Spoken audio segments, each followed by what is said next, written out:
శ్రీమాత్రే నమః. అందరికీ నమస్కారం. ఈరోజు ఎంతో పవిత్రమైన అక్షయ తృతీయ. ఈరోజు చేసిన పూజలు, దానాలు, మంచి పనులు ఇప్పటికీ కూడా క్షయం కాకుండా ఫలితం ఇస్తాయని మన శాస్త్రాలు చెబుతున్నాయి. ఇప్పుడు మనం ఇంట్లోనే చాలా సులభంగా తేలిగ్గా చేసుకునే పూజా విధానాన్ని గురించి తెలుసుకుందాం.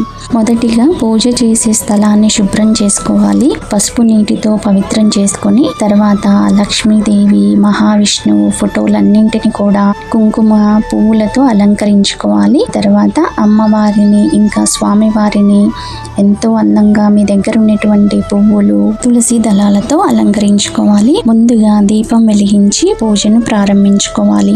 క్లాంబరధరం విష్ణుం శశివర్ణం చతుర్భుజం ప్రసన్నవదనం ధ్యాయేత్ సర్వ విఘ్నోపశాంతయే అని చెప్పుకోవాలి. ఇప్పుడు మహాలక్ష్మి దేవిని ప్రార్థిస్తూ ఓం శ్రీ మహాలక్ష్మి నమః అనేటువంటి ఈ మంత్రాన్ని 11 లేదా 21 సార్లు జపించుకోవాలి. తర్వాత విష్ణుమూర్తిని ప్రార్థిస్తూ ఓం నమో నారాయణాయ అనే ఈ మంత్రాన్ని 11 లేదా 21 సార్లు జపించాలి.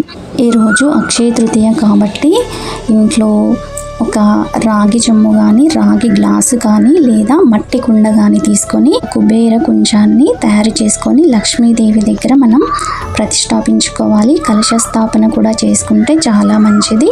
ఇంకా అమ్మవారికి ఇష్టమైన మంగళకరమైన వస్తువులన్నింటినీ కూడా అమ్మ దగ్గర సమర్పించుకోవాలి.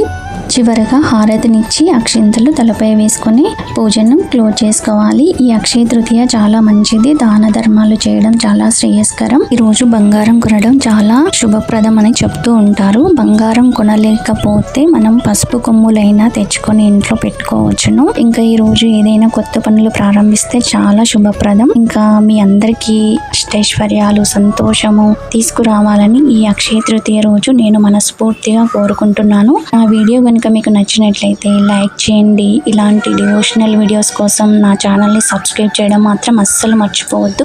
శ్రీమాత్రే